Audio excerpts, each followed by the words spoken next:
Hey guys, welcome. Monkey Road Rules Podcast, episode number 216. Guys, thanks for listening. Thanks for tuning in to us every week. We really do appreciate. Tonight's podcast is brought to you by Drifter Tackle. Guys, if you've never tried a Drifter Tackle product, you've probably never been muskie fishing. They make probably the most assortments of baits there probably is. You can check them out at driftertackle.net. The makers of the original Believer, also the Stalker, made in a couple and several different sizes. The Loki crankbait, the Senate tackle. They make the Kryptonite and the Pacemaker. Tony, you ever caught a fish on a Pacemaker? I've caught a fish on a Pacemaker, wood and plastic. Oh my God, that's incredible. Yeah. Products Drifter actually has, and I don't think people really know that because they really don't put Drifter tackle on a lot of the stuff, do they? I mean, it still goes with the old names. Well, I think it's still like the old, definitely the old names. I think the logo might be on there, but that's it. And if you don't really know that, then it's pretty, I mean, it's incredible. I mean, they also make, the ERC products, which is, the Triple D and the Hellhound, which has been a staple in people's boats now for 20 years. No doubt. And they got the Pearson Grinder. And then also the Muskie Mania series of baits, the Burt, which was our, collectible lure of this year. Guys, we still have some of those left. The 30th anniversary of the Burt bait. The Jake. I mean, how many fish have been caught on Jakes over the years, would you think? 7? I don't know. I'd say I'd put a comma in there probably. All sizes, because some guys prefer, a lot of guys use the downsize, the little Jake there earlier in the year, but, a lot of guys go to what are those, 8 inches? There's the 8-inch, and then the 10-inch, and I talked to Mr. 10-inch Jake himself, Kevin Nash, today driving home. And he said he'll be down at the lodge on Monday, I think's what he was saying. And he's all ready to do his damage on Cave Run, which he usually does with his old Jake. He'll probably, if it's typical Kevin, he probably won't take it off. And if he does, it's just to change colors. No doubt. Change leaders or something. Change the leader or something like that. And then, the Ernie series of baits. I love the Ernies. I've caught a lot of big fish on both the big and the little Ernies. Little Ernie lately isn't talked about like it used to be. And it's when you're looking at 4-inch type shad bait, 4 or 5 inches, the little Ernie, has scored so many fish all over the country, but you just don't really hear about it as much as you used to. No, and I think that might be from, let's face it, in the fishing world, the amount of small crankbaits that are out there now, and a lot of them are small batch, from guys that do garage making and stuff like that. It's just, there's so many choices now. Back in the mid to late 90s when these baits were, when the Ernie and the little Ernie was, really, really hitting super popularity, you had basically the Bagley and that. And I think that was definitely something that helped catapult the Muskie Mania line was the Ernies, because those little deep divers, especially on shad-based lakes, even Lake St. Clair, were just phenomenal little baits. No doubt. But check them out, guys, at driftertackle.net. And the one thing that they've been making a lot is a lot of people don't know this, is they make their own line of rods. They have a tackle box series and the nets. I think the nets have gotten a lot of popularity. They're definitely catching on, the XL and the double XL Predator. Just a great net. You can, absolutely put a giant fish in them, both sizes. Super durable. They last me for quite a while. The net, the bagging on there, I don't think, I think is one of the toughest that you'll find. So check them out at driftertackle.net. Guys, on the line right now, we have Glenn McDonald from up in Vermilion Bay, Ontario. Glenn's wife runs Bobby's Sports Shop there in town. Glenn, how you doing, buddy?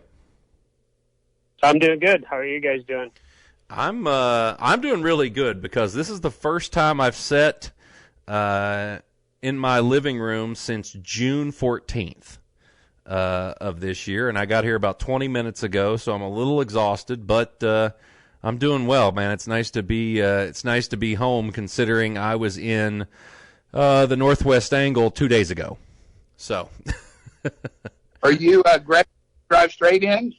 No, we drove till Madison last night. We didn't leave Detroit Lakes till almost 3:00, and we drove to Madison last night, stayed there, and then literally just got here. We were supposed to start about half an hour, 45 minutes ago, and I just the drive hitting some traffic and stuff, I just couldn't make it in time.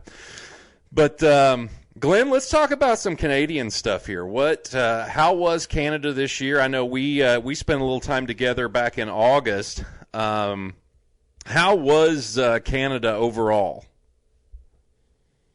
I think overall it was a really successful year for a lot of guys, and a lot of the lakes up here really seemed to have, I don't want to say bounce back years because going against COVID it was so hard, but some of the lakes just had years that we weren't really quite expecting, and a couple of the other lakes had maybe not the greatest of year.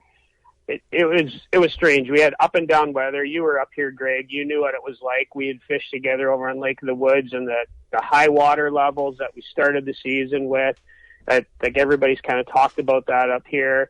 The weather patterns were all over, and the summer patterns kind of drifted right into the fall, and it took a long time for fall patterns to get set up, and it was just a strange year. And having all of the American anglers back up here, it was interesting watching social media and just talking with camp owners on which lakes seem to really be hitting and other lakes that seem to be struggling a little bit.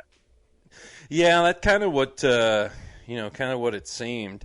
What did you guys find there at Bobby's? Your wife, if you guys have never been to Vermilion Bay, you need to, which is right there by Eagle Lake. And this place is kind of the metropolis of the area, right? Do you guys still have a stoplight or no?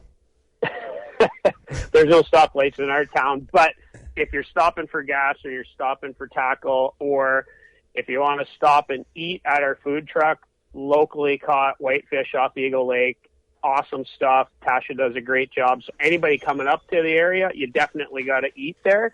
But that aside, the tackle shop is pretty much the only fully loaded tackle shop in the area.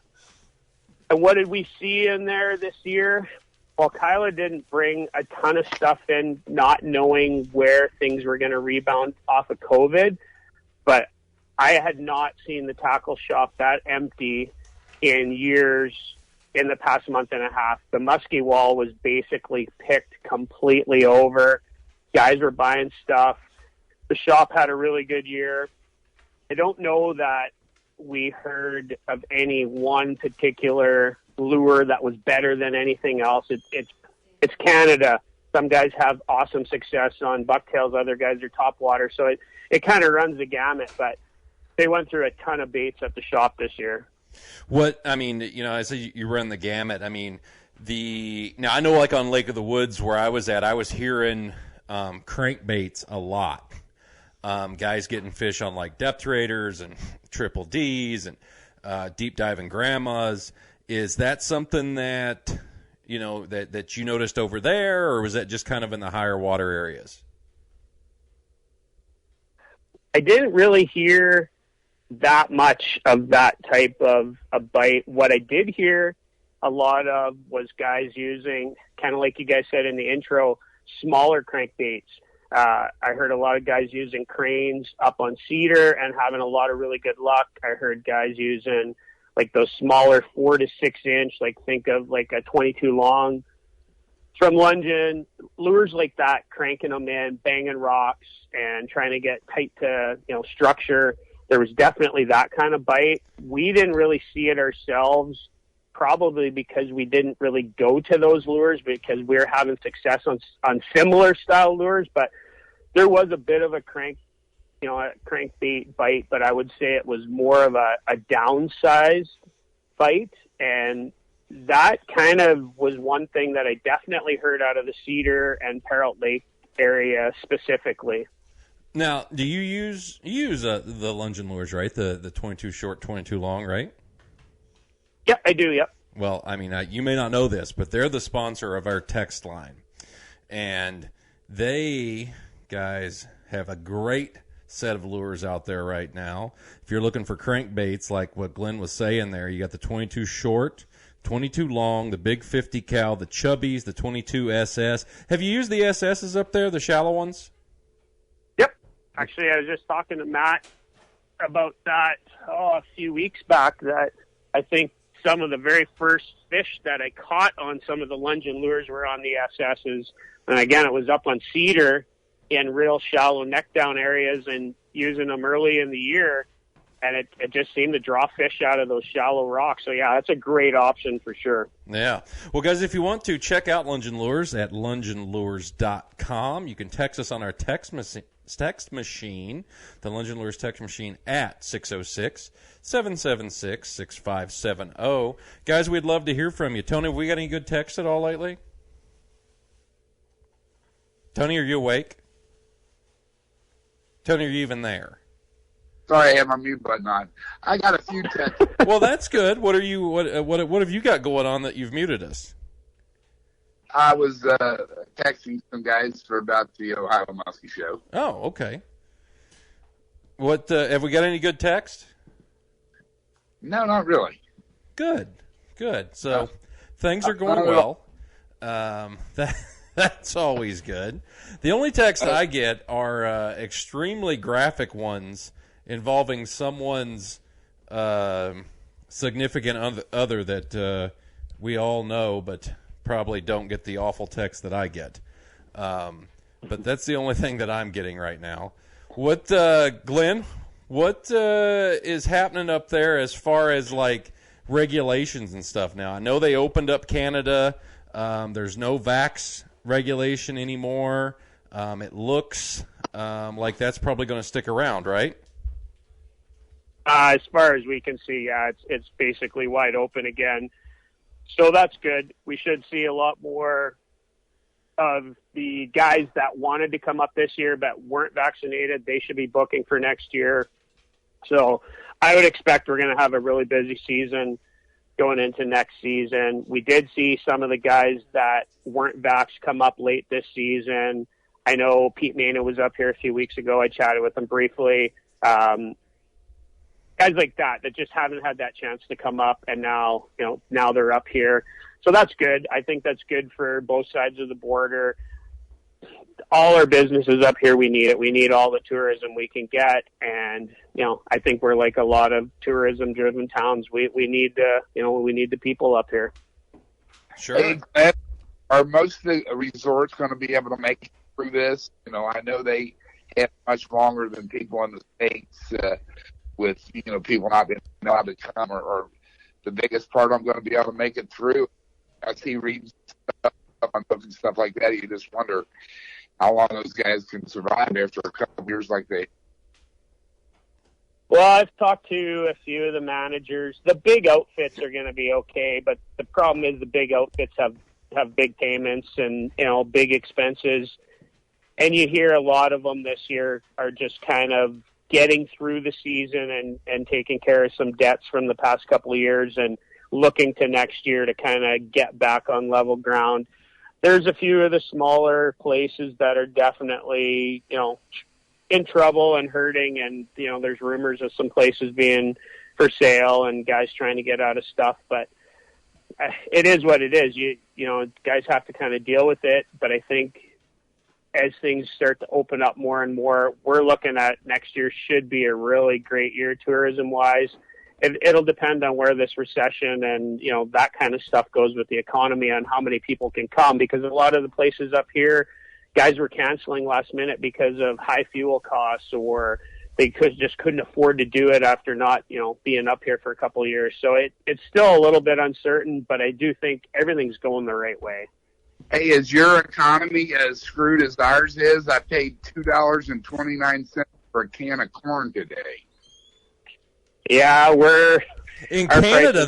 I spent the summer up there. That's a deal. If you could find it that cheap, I would. I'd buy a case. Well, I mean, this time last year it was 79 cents. I was getting stuff together my famous cornbread corn casserole, and boy, it's going to take $30 to make it. So it's a lot of things have gone up here really high, like our price of food and gas is high. Everything's high. I think it's similar to what you guys are seeing in the States. And again, you just kind of got to live through it a little bit, and hopefully we'll all get through the other side. But it's one of those things where if you're playing in the kind of sport that we play in, it's expensive to do it no matter how you do it. Are we going to stop muskie fishing? Probably not. But, we may have to not spend quite as much on some gear over the winter. Yeah, I can definitely see that. I mean, I know, when I was up in Canada this year, it was $25 for a beer and a burger. I mean, it was absolutely insane, the prices and stuff that we were running into. But hopefully everything comes back and guys get back into it, and the gas prices go down a little bit. I paid $8.20 a gallon this summer, so that was fun, and it's definitely makes it tougher on people to do it, but I think it's one of those deals that it is the sport we love and something that's fun to do. Glenn, is the water still open up there? Or are you guys iced up yet?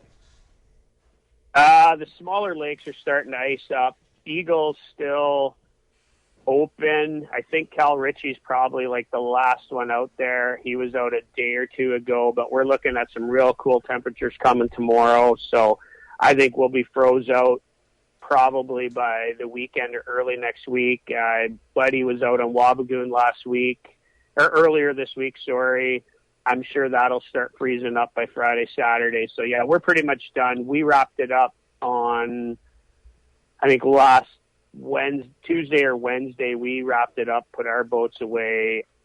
We were going to go out one more time last weekend, but it just wasn't worth going out in a snowstorm. We kind of had a really good latter half of the fall, and Dave and I kind of made the decision that the fall didn't owe us anything, and one more day on the water, even if we caught a big fish, it was like we were okay with what we got. So we were pretty happy with the season that we ended up with. Yeah, I mean, we got a couple weeks. What'd you say, Tony? You broke up there. Was there any big giants caught the last few weeks up there on Eagle? On Eagle, I didn't hear of any real giants. I know Wagner was up here fishing with Herbeck and the Jagger boys. They got a couple 50s. I didn't hear of anything, getting close to that legal size. I didn't hear of any other really giant ones caught in the fall. You're always going to get your 50s and 51s, but I didn't really hear any stories of any giants being caught really anywhere in the region. Cedar Lake, the Goldbergs, Kevin and Rena were up. They got a 53. I think Kevin got a 53 and Rena got a 52. John Mish was up. I think he got a 50 and change. And when Sarek was up, that was in September. They got some nice fish. My wife got a really nice fish up on Cedar. So, yeah, there were some nice fish caught, but Eagle just didn't seem to put out that monster that, I think everybody's expecting in the fall. Yeah, but there is some giant fish in that lake. How was did your daughter get any more fish? I know that one video she was all excited. Did she get any more fish this year? No, we didn't get any more on the boat. They had some chances. Actually, I got a couple chances on video that will probably air over the course of the winter. But no, it just didn't happen for them. But it was nice getting that one that she did catch on video. That's always great. And that's kind of the one thing we talked about, just doing all the video. It's fun doing stuff and posting videos and getting feedback from, viewers and talking with people. But having that personal kind of memory on a video is always great to go back on. And we had a lot of firsts this year. My wife got her personal best 52 1/4 out of Cedar on a sucker rig. And it was just one of those things that you just couldn't have scripted it. We pulled into the spot and Tyler's like, have we ever caught a fish here before? And Dave's like, well, yeah, we have. and then Dave raises a fish. Her sucker goes off. We didn't know how big it was. We got it in the net. I looked at it. I was like, "Ooh, this thing's probably 50," but you never want to say that, especially on video. I'm like, "Oh, it's going to go 4 feet for sure." And she pulled it out, and it was 52 1/4, almost a half. So that was a great one on video. Dave's girlfriend got her personal best. She got a 45 1/4-inch tiger. Kyla got a big tiger to finish the season off. So it was a great run for us. It took a long time for the fall bite to really get into where we like to see it. But once it did, it was crazy there for about a week and a half, 2 weeks. Yeah, it sounds like it was pretty good. Yeah, when I left Minnesota, it was water temps were in the upper to mid 30s. They were talking really cold starting tomorrow, but I think it's warmed up a little bit. I think it's supposed to be double digits now. It was single digits. But then I think it's going to warm up. I know here we're supposed to be cool through Sunday, right, Tony, and then warm up a little bit as the week goes on? That's what they're saying. It's going to be a pretty brutal day on Saturday, I guess. And with the winds, they're talking about a wind chill down about 6. But then looks like a beautiful week. A couple days in the 50s and most days in the upper 40s. Yeah, I mean that's what it looks like. So yeah, it'll be a little cool this weekend, and then I get back on the water on Sunday, and I'm actually really looking forward to it. It'll probably feel like I haven't left Minnesota, but it'll be nice to get back out. But Glenn, what up there this year? I mean, in the fall, was it mainly a live bait thing, or was it did you hear of much caught casting, trolling? What did you hear of, like a pattern that was dominant? Well, I guess for us, we kept looking for that live bait bite to start early in October or that mid part of October, and it just, the water temps were just hanging in at like 50, 51, 54, 52, and we couldn't get that drop down into that, upper to mid 40s that we wanted. So we were still picking up fish in the weeds on glide baits, on bucktails, on like dive and rise styles of baits, and right late into the middle part of October, we were still catching them casting. And I think most of the Eagle guys, pretty much everything I heard was all casting, a lot of rubber, which you would expect that time of year, especially the deeper water stuff on Eagle. The guys that were up on Cedar, a lot of the guys that I talked to that were there late in September, that first week of October, it was all casting. We even talked to a couple guys that fish a couple of the smaller lakes here. That mid part of October, they were casting rubber, bulldogs, Royal Orbas, stuff like that, Medusas.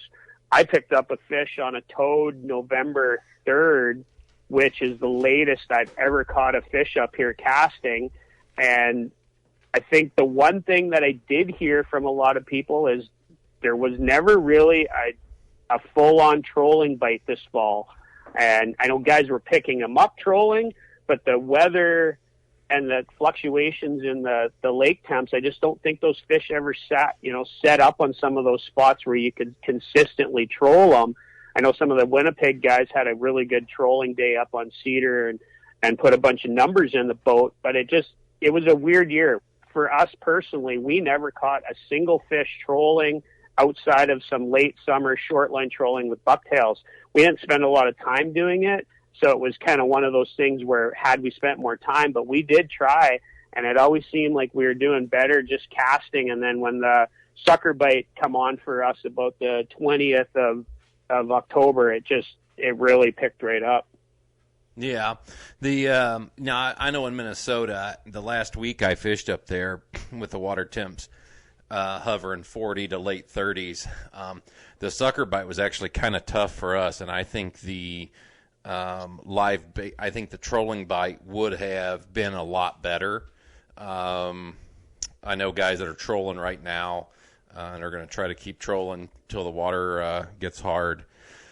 And it seems like, and I've noticed that when the water gets super cold, the trolling bite, and maybe it's because it's on a Tullabee Cisco lake, seems to definitely get better. And also the trolling into the night, at that first couple 3 hours after dark, always seem, that last hour and then first couple hours after dark always seem to be the best bites. Do you ever see that up there in Canada where you're at? Yeah, and I was just going to say that makes total sense. So for us this year, the last week and a half, we were on the water quite a bit, but we're still seeing that 42 to 44 degree water, maybe 40 one day, and we still were right into that pretty decent sucker bite. But the fish weren't set up where we would normally expect to see them around whitefish spawning areas, and I think we just kind of missed that whitefish spawn. They were coming in the evening spawning, then the water temps would change. They'd roll out in the basin. It would just never set up for like that 4 or 5 day period like you'd like. So we were kind of chasing the bite, and we kind of wrapped it up as lake temps were hitting that 40 degree. And I think looking back last year and 2 years ago, when we were out on the water the last couple days, you get to that point where the water just feels real thick and it's almost like syrupy on the top, like you're right at that point of freeze up. And we're doing 4 to 6 every time out on trolling jakes and grandmas, stuff like that, like just your standard stuff, and not even really trying to make contact with any kind of structure, just putting them in, getting them about 10 feet down and just trolling the edges of the basins. And that always seems to be a really good bite that last, week and a half of the season up here. But this year we didn't really hit it, and we kind of wrapped it up maybe a little bit earlier than we should. I know my brother-in-law went up to Long-Legged last week, him and 2 other buddies. They were there for 3 days, and they got, the heck did he say they got 18 or 20, I think, on the 3 days, all trolling. I think they might have got a couple on suckers, but the majority of it was trolling. Yeah, that trolling the slush, I kind of call it, when that water's just before it freezes, can definitely be really, really good if you can stand the elements. Because it's just some awful, brutal days out there then when you get the splash that freezes on the side of the boat. Your boat has icicles when you're pulling it out. Trolling that slush is always a tough time.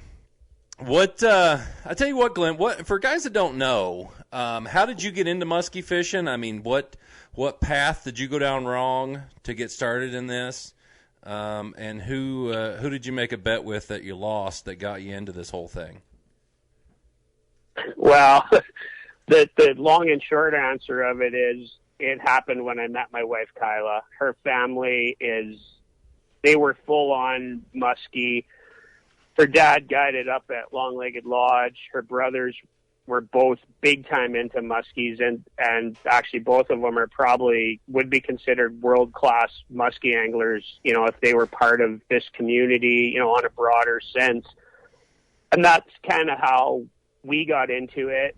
And we were just casual anglers, but then you know how that goes. Pretty soon it's just not casual. You're chasing these things all the time. You're out in the boat, just trolling around, listening to goat whore, and everything is wonderful.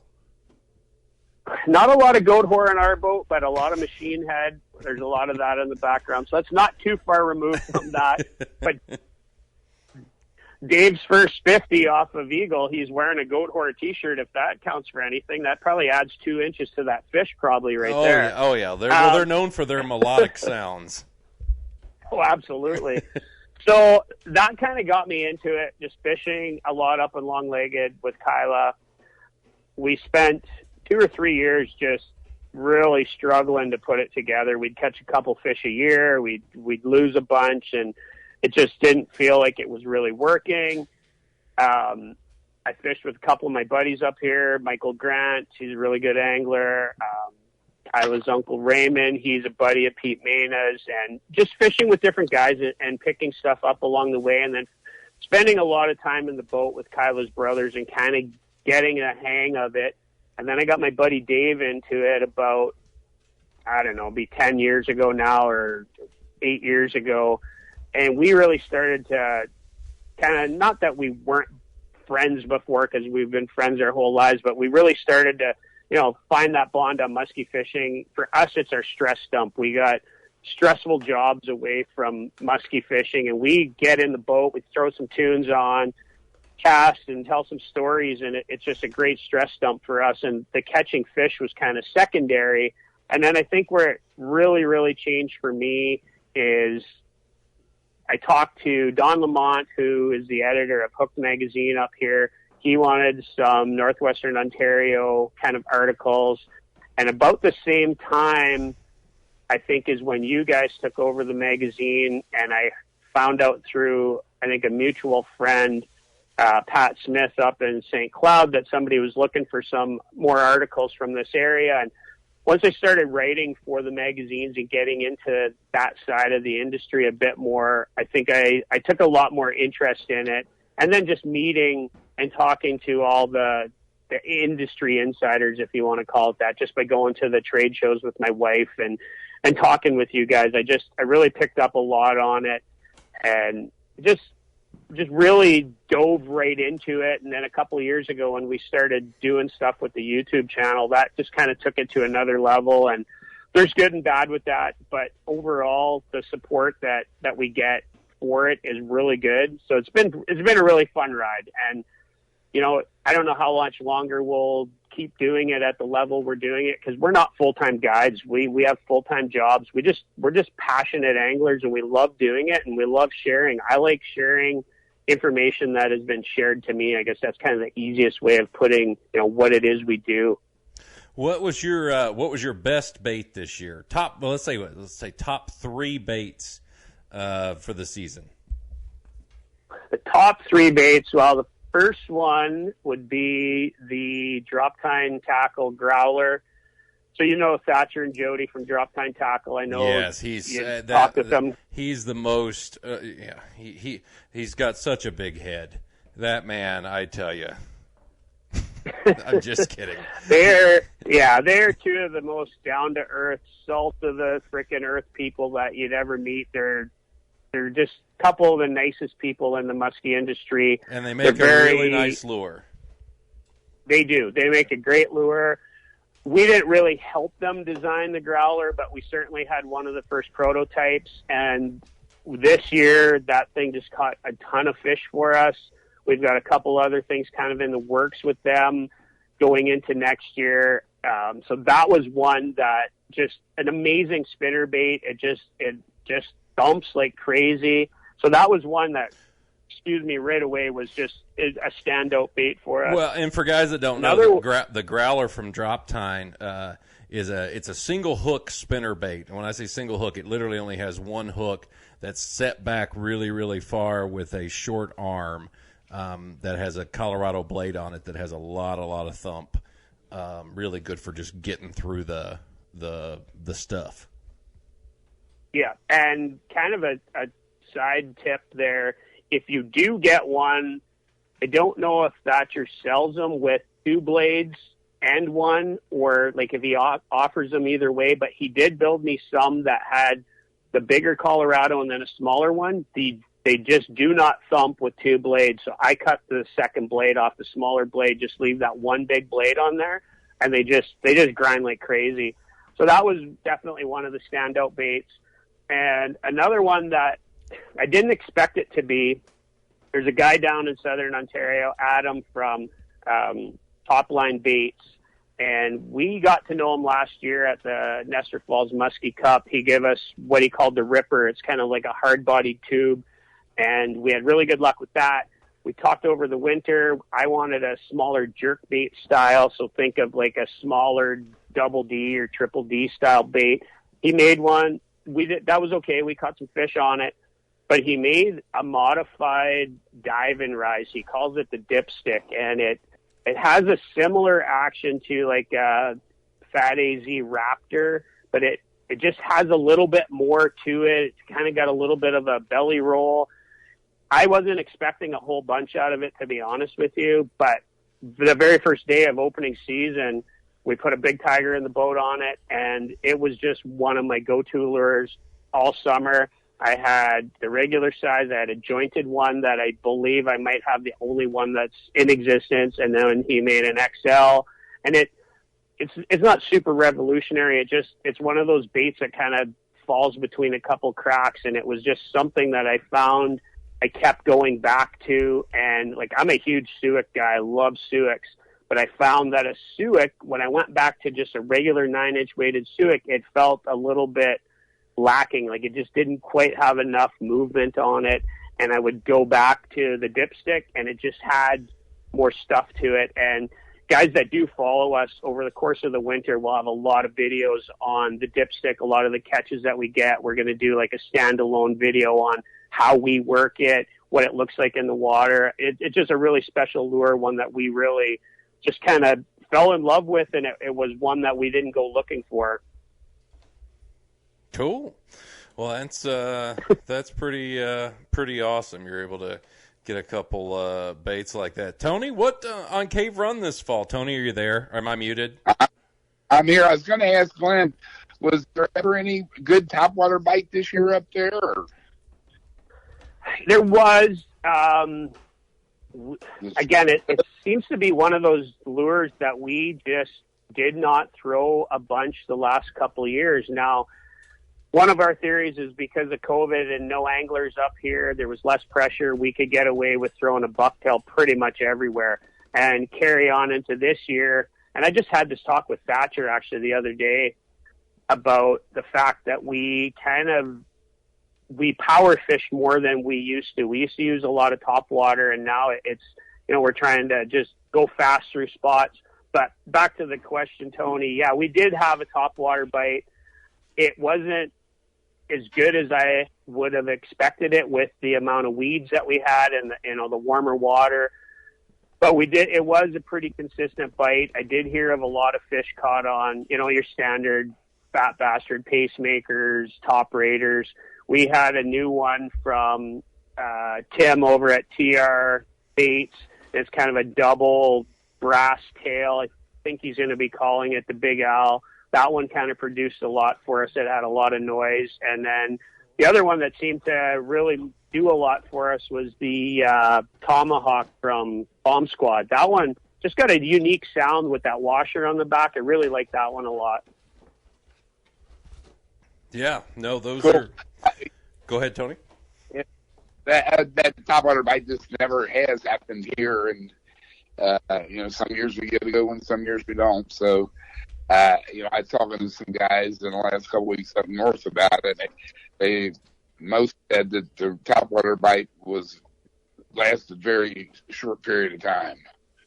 So, I'm just wondering how that spread out. I used to like to throw topwaters up that way. I was just wondering. I haven't been up there and they threw me out. So a long time. How was that experience for you when you got through out of Canada? It was nice. It was nice. Albert, that was even worse. It sounds like things are coming on up there. I told a lot of my customers that said that they hope to get back to Canada next year. So I think it might be a good thing from up there because Canada is the goal of most all muskie, the most thought out place they want to get. Hope you guys make a good bounce back. Yeah, it should be. Go ahead. No, I think you're right, Tony. I think we're going to be looking at a good bounce back, and I think a lot of the lakes are really going to be able to kind of sustain the increased pressure. I think we had a couple really good year classes that didn't get a lot of pressure. So now I think moving forward, we're going to be getting some of those fish that are going to be getting into that 35 to 45 inch range that didn't really get harassed by the walleye guys early on in the season when they were smaller. And I think we're going to get a lot of fish that are going to be moving into the sizes that we want to catch. And that's something that we've seen again, kind of going back to Cedar Lake. Cedar put out so many big fish this year between Cedar and Peralt. It was a shock to the locals, and we probably fished Cedar as much or more than any other local. And I guided up there a ton this year. I just didn't get to spend much time on Eagle because I was on Cedar so much, but the amount of big quality fish, like I'm talking 45 and above, was just absolutely amazing this year and consistently all through the season. So that was a really good sign. I fished Cliff Lake a couple times, and we caught some really nice fish over on Cliff, which was nice to see. Not just catching those smaller, sub 40-inch fish, but some real nice fish. We made a day trip over to Ord Lake and did well there. I know Eagle had a really good year. Wabigoon had a really solid year. So the lakes in our area, I think, are kind of going to be ripe for a couple really good seasons of, guys getting up here. I was going to ask you about Thaddeus and Orb, if those lakes had been doing anything. We went in early in July. I could not believe the weeds in there because of the warm water. That lake was choked solid with weeds, but a ton of fish. The only bad part of Ord is you catch 180 pike, and it doesn't matter what you throw, what you do, the pike are hitting you. But we did catch some muskies. I heard of a couple real nice muskies coming out of there this year. We couldn't get into Thaddeus because the water was actually too low coming through the culvert that's under the old rail bed there to get my little boat through. But it was really good up there. Indian Lake Chain had a really good year. I had a couple really good days of guiding out there. So it seems like that lake is maybe on the bounce back. I know I've been a little bit down on it the past couple of years because the numbers seem to be down, but now it seems to be, I think, again, because of COVID, it seems like maybe the fish are, moving a bit more. And this year we were catching some more, and it seems a little bit healthier. Canyon Lake was, really awesome for us again this year. What else? The Lac Sewell boys did really well. A lot of big fish coming out of Lac Sewell. I mean, there's always big fish coming out of there, but this year you heard about just a lot more numbers and a lot more of those big quality fish caught. So just overall, the area just had really good year, solid year. Well, that's amazing. It does seem like things are getting back up there, which is great. Tony, how's it been here the last couple of weeks? Well, we right at the end of October was really good here, and then there was about 10 days that was awful. The last 10 days have been up and down. So it seems like the last few days have got better. All boats caught fish today and I think yesterday. So I think it's getting a little bit better, but that cold's, I don't know what it's. Yeah, more than anything about the wind and stuff. But I think most guys are looking to get started. They're coming down, looking to get started on Sunday. Yeah, I think that's it, and it's going to be cool, but I don't know. I'm kind of looking forward to the rebound of the nicer temps, so that should be a really good thing, and hopefully help things out a little bit. But I think it's one of those deals that getting out there and doing it, and hopefully the fish will react to that. Glenn, anything else? Anything new happening with 54 or Bust? I got a few things going, but let me ask you a question first, Gregg, before I kind of go there, or ask you and Tony. What are your guys' thoughts on where things are going, over the course of the winter with the winter shows, with the state of the economy? Like, where do you think guys are going to be at as they go to shows? Do you think guys are going to be spending a bunch of money? Do you even think some of the companies are going to, pull back a little bit? Like, I know I've talked to a lot of the guys, and I got a pretty good feel on what's going on, but, maybe some of the listeners are going to be curious on, maybe what to expect over this next, 4 to 6 months as we go through show season. Well, what I hope is not true, but I hope COVID didn't show these people that they can shop for better deals, shop for different baits online, and they really don't need shows. Chicago was a disappointment last year. Most all the shows were a disappointment this year, but still COVID was lingering. And so it's, I do know some major companies that are pulling out of shows completely because the bottom line is they can do just as much online and they don't have to spend the expenses. But as far as attendance, I'm hoping guys are raring to go, We'll see. Only time will tell, but, COVID hurt a lot of things, and I think that just in talking to other people in all industries that these kind of shows are hurting a little bit. Well, I think I don't think people are quite apt to, I mean, I love going to the show, seeing stuff, picking it up, touching it, seeing all the colors and that. I just don't like looking at it on a computer screen. But I think a lot of people have just realized that that's what it is and are doing it. But there's only one watch on a computer screen, and that kept popping up to me when I stayed with you at Mille Lacs on your computer. Well, yeah, exactly. Well, I mean, I do get ads for that kind of stuff, and I've signed you up for several of those newsletters as well. Oh, I've got some text. Oh, if I ever get asked for my number, I give them yours, and it usually works out well. Every time I buy cigarettes, I enter your number there. I think you smoke a lot. That guy likes cigarettes.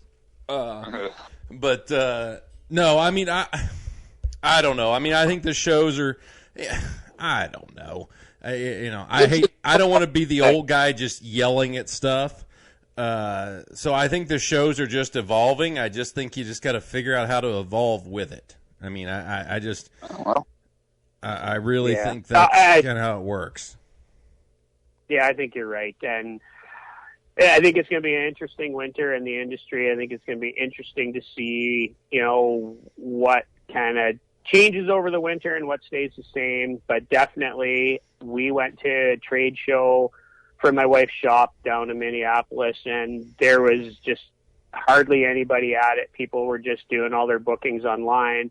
I'm like you, Greg. I like to go. I like to grab stuff, hold it, feel it, look at it, see if it's something we want to put in the shop. And we'll be down at a couple of the shows this winter. We'll definitely be down at Minnesota. Hopefully we'll get to spend a few more minutes than we did last year. But outside of that, I think the industry's in an interesting place. I know you guys are, going through some stuff with the app and the magazine, but I think just hold the course. You guys do a lot of good things for the industry. And I know for me, I just did a wrap up post on kind of our season, and I appreciate what you guys do. And I appreciate the support you've given me and a lot of other anglers. So, just keep doing what you guys are doing. I think that's positive, and it will work itself through. It's unfortunate that, you're going to get haters no matter what you do. And that kind of goes with the shows. Some guys just will not shop online, and the younger guys, maybe they're okay with just buying online. So it's interesting times for sure. And I don't think it's necessarily younger or older, and I just think it's what people feel more comfortable with. Definitely our industry is a little older, but I don't think it's older guys buying these super expensive lures. What do you think, Tony? I just believe younger guys, that's the problem with right now. And everybody that runs the show will tell you that. There's no younger people coming through the door. And no. The Chicago, his biggest thing is that he keeps a pretty good tally of everybody coming in and out of that place. He's, trying to figure out how to get the young. I just don't think they want to come. What's your how do you get the young, Tony? How do you get the young? I don't. That's the problem. That's a whole nother discussion outside. That's the Red Shoe Diaries podcast, and if you get that reference, you're not young. But to try and get kind of being more serious, to try and get younger people or females or inexperienced anglers into the sport needs to be more inclusive. We need to welcome these people in. We need to welcome the people that their first muskie's a 38-inch fish, and they're damn happy to post that all over Facebook. What we don't need is guys going on Facebook or any of the social media and looking at that 38-inch muskie and shooting it down. Like, why would you bother posting that picture? That's not helping our sport. And like I've talked to a couple of the guys in the industry. It's guys like me and a lot of the guys that you guys talk to on the podcast, we're not the ones buying the gear that keep the industry afloat. We're the ones that are using the gear and showing the people that are at home, the weekend anglers, how to use it or how we use it, and trying to get them to go to the shows or go to the websites and buy it.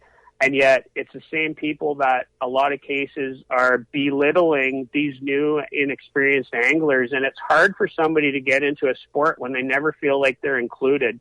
And when you don't feel like you're included, you just feel like you're getting bullied all the time, and nobody wants that. And we see it so much on social media. And I know for me, I know I'm older in this, so I think things through maybe a little bit differently than somebody who is 20 years younger than me. But I want to see young people. I want to see more women. I want to see more children, not children, but, like Fisher Smith getting into it. You want to see guys like that because they're the future, and those are the ones that are going to come to the shows and buy some gear. But when everything at the show is $200 and above, that young kid can't buy it. So there's got to be, that middle ground. And I think there is change in the industry. I do see from a lot of the companies that they want to make these changes, but it is very hard to just have a wholesale change. But I think for us, and you asked Greg kind of what we had going on with 54 Bus, I think over the course of the winter, we're going to do a lot more video stuff. We're going to try and break down some of the simpler concepts. We get a lot of questions and comments on like, hey, can you show me how to break down a lake really simply, like not, get into the details. So that's what we're going to try. I got one question. Can you do a video about boat control? I'm like, yeah, we can try and do something about that. I'm like, why has that not ever really been discussed before? Yep. So people are looking for the most basic information. And I think a lot of times when you're at the top of whatever the industry is, it's easy to forget how we all got here. And I don't feel like that I've even made it anywhere. I always feel like I'm closer to the bottom than the top. So I want to help any way I can. So that's our approach. And I do see it from other guys out there. So I think there is some change coming. So I do hope that we're going to start seeing some of a different generation of muskie anglers coming. Sure. So you're basically saying don't beat Mike Holbert and just piss all over everybody.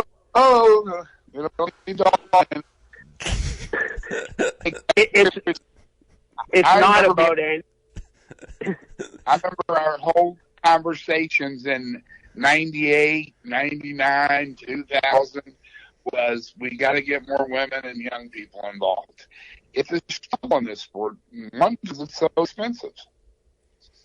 It is, but the young people are spending the money on the expensive baits. But I agree. But is it just the young people that's got the money? But the other guys can't buy shit. And I think there's a lot more. I think it's twofold. I guide enough guys, and Gregg obviously does. Tony, you do. There's a lot of guys that I guided this year that were 65 plus, and they're like, "Hey, I can finally afford my 621 Ranger," because they're at that point in their life where they can afford that. A 20-year-old kid, in most cases, can't afford that, but he can afford a little 16-foot whatever boat, and he can buy a bunch of baits. But they're not spending the money all the time on the right spots. There's got to be, like, again, that middle ground. But if you look on social media or you talk to any of the guides, there is a lot more women that are out there muskie fishing right now, and I just don't think they get really enough exposure and enough credit, maybe. I don't know if that's the right word, but there's a lot of women I know in our area that fish for muskies. And not just talking my wife or Dave's girlfriend. There's a couple people from Winnipeg, and the one, Vanessa Taves, she catches big fish all the time, and she's like a legit muskie angler. My brother-in-law's cousin, Chelsea, she's like a legit muskie angler. So there are a lot of women. I just don't think that the industry has properly given them, the space to kind of promote themselves. And again, I think change is coming. It's always so slow for that kind of stuff to filter through. I think that in order to get the younger people in the past, you got to, Tony, you got to repeat that. I can't hear you. Maybe my phone's going dead. Can you hear me now? Yeah, I got you. Yep. All right. In the past, Muskies Inc. has kept that younger drive into, even though most of the people in Muskies Inc. are older, they did do a lot of things for youth, and they still are trying to do it. It's just not near as big as it used to be. And I think Muskies Inc. was a big recruitment. I mean, those guys would go to non-muskie shows, just all species shows, and try to recruit muskie anglers. And I just don't think that happens as much with the decrease in these clubs like it has been. I think you're right, Tony. I talked to Jim Sarek at the Minnesota show, and I also talked to him once on the phone. He asked if I would be willing to try and start like a Muskies Inc. or a Muskies Canada club up in the Eagle Lake area. I know it's not something the locals really want because guys don't want to be sharing too much information, but there might be a need for something like that. Moving forward, I'll be working with Amy Keys on writing some articles for the Muskie magazine for Muskies Inc. So I think working with them, maybe there's the ability there to try and do a little bit more with it. Again, it's so hard to try and get young people into the sport when they don't feel included, when they don't feel like they measure up with a 38-inch fish. But it is changing, and I think it will change over time. It's a really hard sell when you put your picture up next to guys that are catching 55s on Green Bay all the time, and it is hard to compare. And I know even for me, like, we're not big fish specialists by any stretch, but when we put up pictures of a fish, I posted a 45 from long-legged today, and it doesn't look like a 55 from Green Bay, and people that are scrolling on their phone, it's easy to just dismiss all those smaller fish, and those guys just never get a chance to get recognized. And I know it's unfortunate that that's the world we live in, but that is the world we live in right now. People want that instant gratification or that instant glorification. Yeah, I mean, I don't know. I mean, to me, it all kind of comes back to, just keep pushing it, keep getting people out there, congratulate people on no matter what they catch. And remember, everybody gets skunked. But on Facebook, No one gets skunked. So you got to remember, these are still a fish. They're tough to catch. Go out and enjoy it. Trust me, I hate getting skunked, especially multi-days in a row, and it happens. But just go out, work hard, and try to catch the things. I mean, the older I get, the more I see that. I still got the same drive that I've had for them, but it definitely is something there that you just gotta keep working your butt off for, and getting guys in the boat and learning and teaching, and I think you're doing a great job with 54 or Bust. And before I let you go, do another little quick ad here for Smitty Baits. Have you ever thrown a Smitty bait, Glenn? Yeah, we got a couple up here. Actually, my father-in-law caught a 46 on Eagle on one last year. God damn it. See, that's great. Smitty Baits made right up there in Minocqua, Wisconsin. Handmade. Was it on the 8-inch or the smaller one? I believe it was the 8-inch because I think he took it off the wall of either in my shop or in the warehouse at Bobby's. Oh, my gosh. See, there you go, guys. Get you some Smitty Baits made by Russ and Jake Smith up in Minocqua, Wisconsin. Check them out on their new website at smittybaits.com. Make sure you check those guys out. Been making baits for over 50 years. And the colors, the patterns. They've got some new baits out there as well. Also the makers of the Wizard, little bucktail there, the Rizzo Wiz. They've kind of taken over and done their own take on it, the Wizard. Make sure you check that out at smittybaits.com. Glenn, I tell you what, buddy, we are so happy you came on here with us tonight, and I appreciate everything you've done for Muskie Hunter Magazine. And, I hope guys make sure they check you out at 54 Bust on YouTube, and also follow your social media stuff. Anything else you'd like to say?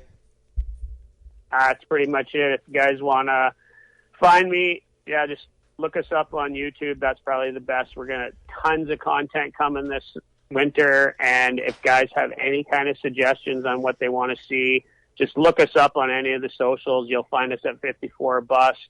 And if you're looking for a muskie trip up here, I'm going to take very limited guide days next year. I got to balance it with my real job and my real life, but they can reach out to me at 807-529-4034, and I'd love to get out with a couple muskie nuts. And we definitely, we get some guys that call because they've heard us either on here, found us on, YouTube and stuff. So that's great. And like I say, I appreciate everything you guys have done for the industry and everything that you guys have done for me personally, and I appreciate it.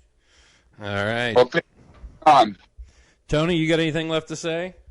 Why don't you yell out that Lunge and Lures text line one more time? Lunge and Lures text line. Make sure you check them out at 6.